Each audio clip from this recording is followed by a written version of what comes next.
Olá, queridos ouvintes, estamos aqui mais uma vez com o Ministério Orazec, do qual eu sou representante. Estou aqui para ensinar algumas questões filosóficas a respeito da Palavra de Deus, da Bíblia, da ciência. O título desse estudo é A Ciência e o Deus do Sobrenatural. Como devemos saber, a Igreja Católica queria manter o monopólio do poder, o que conseguiu principalmente na Idade Média. Ela detinha esse monopólio na medida em que não permitia que alguém contrariasse seus dogmas religiosos, mesmo que fossem refutados pelas observações científicas. Alguns cientistas que demonstravam ser errada a verdade dogmática católica pela observação e chegando a uma conclusão real a respeito de algum fato, eram tidos como hereges e passíveis de condenação à morte. Graças à Reforma Protestante, a influência católica diminuiu consideravelmente na Europa e as pesquisas científicas ganharam um novo impulso e maior incentivo.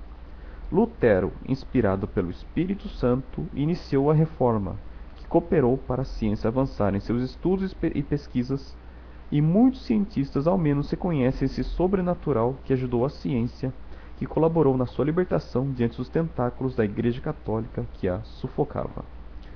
Assim como a Igreja Católica mandava para a fogueira os intelectuais e cientistas que demonstravam uma realidade empírica contrária a seus dogmas, e esta mesma instituição religiosa esperava que seus escritos científicos fossem ignorados, nos dias de hoje muitos cientistas, mas não todos, estão mandando Deus para a fogueira, matando-o, dizendo que ele não existe, e ignorando aqueles que creem em sobrenatural, considerando-os como ignorantes dos assuntos racionais da ciência e desprovidos de bom senso.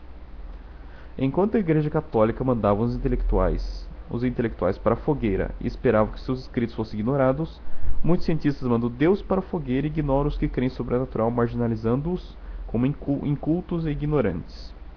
É perceptível um certo desejo de vingança por parte da ciência contra a religião católica, pois estes líderes católicos matavam os criadores dos escritos científicos e ignoravam suas criações intelectuais, ao passo que aqueles querem, muitas vezes, matar ao Criador dos que creem sobrenatural, associando-os com a Igreja Católica medieval, ignorando esses religiosos por se declararem criaturas de Deus.